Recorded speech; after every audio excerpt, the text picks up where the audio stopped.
আমাদের দল মত আদর্শ ভিন্ন হতে পারে, রাজনীতি ভিন্ন হতে পারে, কিন্তু এই নিপীড়িত পরিবারগুলোকে, নিপীড়িত মানুষগুলোকে আমাদের এক থাকতে হবে এবং সেই এক থাকার জন্য একটি জাতীয় মঞ্চ আমাদের গঠন করা প্রয়োজন বলে আমি মনে করছি। আমরা সকলেই বিগত 16টা বছর ধরে 15টা বছর ধরে আমরা নিপীড়িত হয়েছি, নির্যাতিত হয়েছি। ফলে মজলুমের কোনো দল হয় না।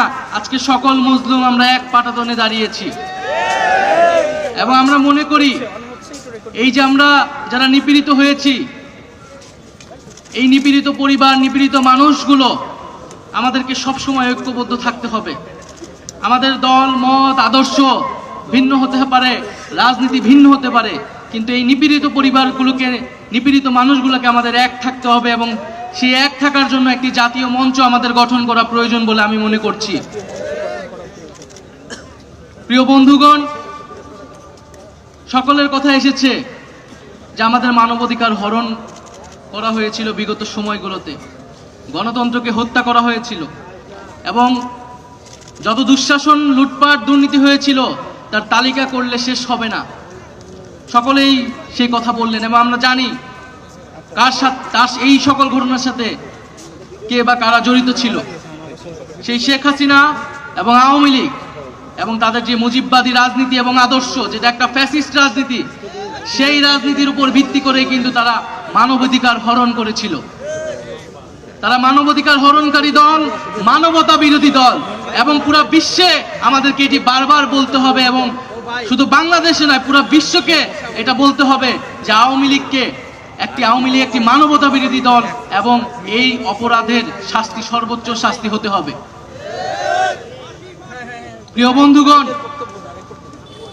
আমরা বলেছি যে এই যে যারা গণহত্যা করেছে এবং এই গণহত্যা শুধু এই জুলাই আন্দোলনে নয়, ক্ষমতা শুরু থেকেই এই মানবাধিকার হরণ এবং গণহত্যার সাথে তারা জড়িত। শেখ হাসিনার হাতে রক্তের দাগ সবসময়ই ছিল, যেমনটা ছিল তার বাবার হাতে। আমরা দেখেছি পিলখানা হত্যাকাণ্ড হয়েছে, আমরা দেখেছি শাপলায় কি নির্মমভাবে হত্যাকাণ্ড এবং গণহত্যা সংঘটিত হয়েছিল এবং এই সর্বশেষ এই জুলাই মাসে ছাত্র জনতার উপরে গণহত্যা সংঘটিত হয়েছিল। এবং আমরা দেখেছি যে শেখ মুজিব যখন ক্ষমতায় ছিলেন সে একইভাবে বাকশাল কায়েম করে মানবাধিকার এবং গণতন্ত্রকে হরণ করে এবং হত্যা করেছিল। ফলে একটি দল ইতিহাসে যখন দুইবার সুযোগ পেল এবং সুযোগ পাওয়ার সাথে সাথেই তারা বারবার মানবাধিকার হরণ করেছে, গণহত্যা হরণ করেছে, তার রাজনীতি করার বিষয়ে আর কোনো ধরনের দ্বিধা আমাদের কেন থাকবে? আওয়ামী লীগের বিদায় হয়ে গিয়েছে, আওয়ামী লীগকে পুনর্বাসন কারা কারা করবেন বা করতে চান, এখন সেইটা হচ্ছে আলোচনার বিষয়। যারা করতে চান জনগণ তাদেরকেও গণশত্রু হিসেবেই চিহ্নিত করবে এই বাংলাদেশে। ফলে সকলের কাছে আহ্বান থাকবে যে আওয়ামী লীগের বিদায় হয়ে গিয়েছে, এখন প্রশ্ন বিচারের মধ্য দিয়ে আমরা সমাজে ন্যায় বিচার কায়েম করব। যারা নিপীড়িত হয়েছে তাদের কাছে আমরা ন্যায় বিচার, আমাদের যে প্রতিশ্রুতি ছিল সেই প্রতিশ্রুতি আমরা পালন করব। এবং আমরা ভারতকে বলেছি যে এটা আওয়ামী লীগের বাংলাদেশ নয়, এটা শেখ হাসিনার বাংলাদেশ নয়। বাংলাদেশ আত্মমর্যাদা নিয়ে দাঁড়িয়েছে, রক্তের উপর দিয়ে দাঁড়িয়েছে। ফলে ন্যায্যতা ও সমতার ভিত্তিতে এই বাংলাদেশের সাথে কথা বলতে হবে এবং সম্পর্ক স্থাপন করতে হবে। ফলে আপনারা এখনো যারা ভারত সরকারে রয়েছেন, ভারতের শাসক গোষ্ঠী রয়েছেন, এই যে সীমান্তে হত্যা হচ্ছে, আপনারা যদি মনে করে থাকেন এই সীমান্তে হত্যা করে বাংলাদেশকে প্রেসার ক্রিয়েট করবেন, তাহলে আপনারা ভুল ভাবছেন। আমরা শেখ হাসিনাকে বলেছিলাম, শেখ হাসিনা যখন আমাদের সংলাপের আহ্বান জানিয়েছিল, বলেছিল গণভবনের দরজা খোলা আছে। আমরা বলেছিলাম আমরা গণভবনে যাব, কিন্তু সংলাপের জন্য নয়, শেখ হাসিনাকে উৎখাত করার জন্য। এবং আমরা উৎখাত করার জন্য গিয়েছিলাম।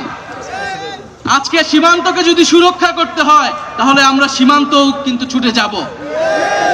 তাই আমরা বলতে চাচ্ছি, বাংলাদেশকে নিয়ে যে অপপ্রচার চলছে পুরো পৃথিবীতে, এই অপপ্রচার বন্ধ করুন। মিথ্যা দিয়ে আপনারা এই বাংলাদেশকে বিশ্বের বুকে কোনো নেতিবাচকভাবে উপস্থাপন করতে পারবেন না। এই জুলাই অভ্যুত্থানে হিন্দু মুসলমান এক হয়ে আমরা লড়াই করেছি। সংখ্যালঘু সম্প্রদায়ের অনেক মানুষ এই শেখ হাসিনার সন্ত্রাসী বাহিনী হাতে কিন্তু শহীদ হয়েছে। অথচ আমরা দেখেছি যে ভারত কিন্তু তখন এই আওয়ামী লীগকে কিছু বলে নাই। বিগত আওয়ামী লীগের সময়ে সংখ্যালঘু সম্প্রদায়ের উপরে বারবার হামলা হয়েছে, কোনো ধরনের বিচার হয় নাই, এবং আওয়ামী লীগের লোকেরা এই ধরনের হামলা এবং সম্পদ দখলদারিত্বের সাথে জড়িত, কিন্তু ভারত কোনো কথা বলে নাই। তাই আমার দেশের সংখ্যালঘু সম্প্রদায়কেও বুঝতে হবে যে